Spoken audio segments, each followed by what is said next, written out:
Assalamu alaikum hörmətli televizor köygüçülər. Uyğur televiziyasının gündəlik xəbərlərini görüşünlə qarşı alırıq. Aldı bilan xəbərlərimizdən mühim məzmunlarını tanışdırırıq. Şərqi Türkistandakı 8 təbii baylıq keni kimaşlıq qılıb setilir ekan. Xalqaro qalamkeşlər cəmiyyəti Xitay hökumətini türmədəki 11 nəfər Uyğur ədəblərini qoyub berishga chaqirdi.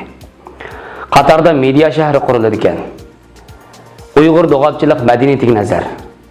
Tövəndə dehqonlar xəbərlərimizdən təfsili məzmunları bolsun. Erkin Asya Radyosu xəbərdə Xitayning Şinxua to'g'rida 30 may e'lon qilingan xabarda Sharq Turkistondagi tabiiy boyliqlar nazorati Uyg'ur rayonidagi strategik kan boyliqlar chiqadigan 8 kanning ishlatish huquqini Xitoy miqyosida kemash qilib setishga chiqargan.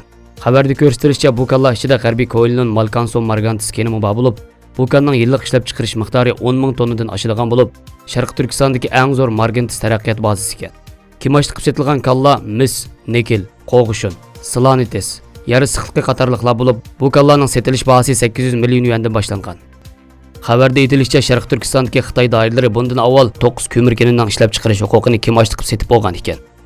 Chet ellardagi kuzatuvchilar bu kallarning kemashlik qilib setilishi deganlik ularning Xitoy shirkatlariga o'tkazilganligi. Bu shirkatlarning ishkirdagi Xitoy ishchilarini akilib ishlatadiganligidan derak beradigan bo'lib, bular hammasi avtonomiya qonuniga xilof ahvollar ekan.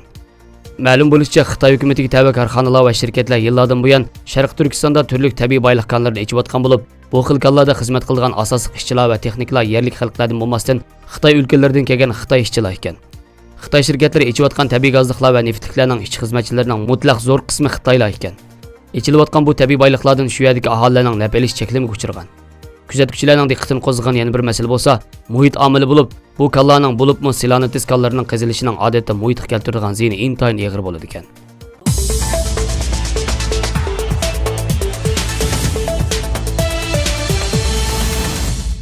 Bosh shtabi Londondagi Xalqaro qalamkeşlar jamiyati turmadagi yozuvchilarni qo'g'dash komiteti bilan mazkur jamiyatning tarmoqidagi Uyg'ur qalamkeşlar markazi 2018-yil avgustdan boshlab Xitoy hukumati tomonidan nohaq tutqun qilingan va jazo berilgan Uyg'ur yozuvchilarining delosini birlikda ishlashni boshlagan edi. Yarim yildan ko'proq vaqt izlanish va hamkorlik natijasida Xalqaro qalamkeşlar jamiyatining 2018-yillik mahbuslar tizimligini e'lon qilib, bu tizimlikning Osiyo va Tinch okean bobining 39-betida Rahila Davud, Abdukerim Rahman, Chimangul Avut, Ablajan Avut, Ayub Abduqodir Jaloliddin masalasi. 61-betida maxsus turmadagi Uyg'ur yozuvchi, akademik, shoir va adiblar haqida tafsili to'xtalgan bo'lib, burun qo'lga olingan Ilhom To'xti, Ömerjon Hasan Bozqir, G'ayrat Niyoz, Gulmira Imin va 2018-yilning oxirgacha qo'lga olingan Rahila Davud, Abduqodir Jaloliddin, Yalqin Rozi, Chimangul Avut, Abdurahmon Abay, Abdukerim Rahman, Ablajan Avut qatorliq jami 11 nafar Uyg'ur ziyolilarining ahvoli tunishtirilib, Xitoy hukumatini ularni qo'yib berishga chaqiriq qilgan.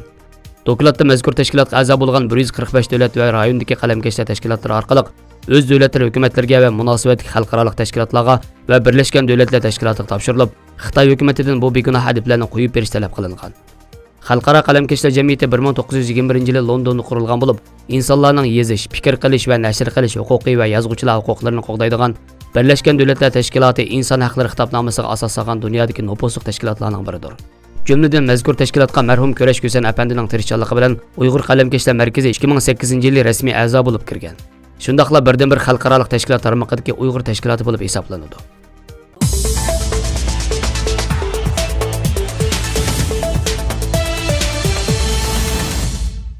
Qatar Chin agentligining xabarida qayd qilinishicha, Qatar amiri Tamim ibn Hamad al-Sani taratquv faoliyatlarini boshqarish va taraqqiy qildirishni maqsad qilgan hamda o'zining mustaqil hamchoti bo'ladigan va Ichki ishlar ministri kengash tomonidan ma'qullangan media shahri qurish qonunini tasdiqladi.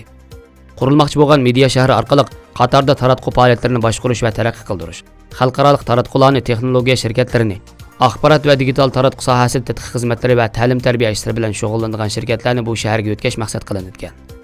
Media shahrining radio televiziya programmalarini taqitish, gazet jurnal, kitob nashr qilish va tarqatishlarga ruxsat berish huquqi shundaqla erkin rayon salohiyatiga ega bo'lish va yerlik taratqularni qo'llash ekan.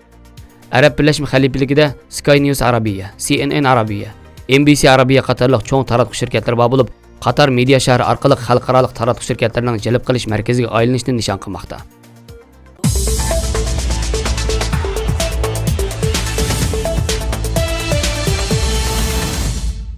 Doğabçılıq Uyğur xalqımızın uzoq tarixiy taraqqiyotidagi xos ichimlik madaniyatining muhim namoyandasi. U kishilar yozning tomuz issiq kunlarida ichib huzurlanadigan, issiqini ya'ni qo'qoqni oladigan, mijozni tangshaydigan xususiyatlarga ega ichimlik. Uning xo'ruchi muz, qatiq, qaymoq, suv, üzüm şirnisi qatarlıqlardan ibaret. Sharq Turkistonda 4 fasl nihoyat farqli ro'shan bo'lib, ajdodlarimiz mana shundaq farqlarga asosan qishda kengligi 5-6 metr, cho'nqurligi 7-8 metr keladigan o'rak qo'lab, osti va atrofini qo'mush shox shumbi bilan to'sib, muzxona, ibtidoiy muz iskilat yasab, uningga qishda daryo ko'llardagi to'nlagan muzlarni qachilib saqlab, uningdan yozda foydalangan. Bundaq muzxonadagi muzni yozdimi xotirjam saqlag'ili bo'ladi. Şoň xalqimiz yozda, bulupmu oğma xaman mezgillardagi issiqlarda muzxonalardagi muzga qetiq, süzme, ba'zida shirni qo'shib aralashtirib do'g'ab ichib huzurlangan. Bundaq do'g'ab tabiiy muzni asos qilg'achqa odam badaniga ziyon qilmaydi.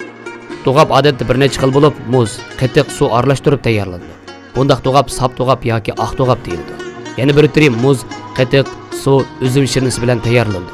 Xas qaymoq bilan jigli sharbati, qora shakar yoki navat suvi bilan tayyorlanadigan turlari bor. Yazda aileге mehmon chaqirganda mehmonlarga atab do'g'ab tayyorlanadi. Ilgari mahallada bir yoki 2 o'rinda muzxona hozirlanadi. Yazda uningdan hamma tang bahramon bo'ladi. Keyincha do'g'abchilik kasbi bilan shug'ullanadiganlar yurt-yurtlarda barliq keldi. Do'g'abchilik bozorga yuzlandi.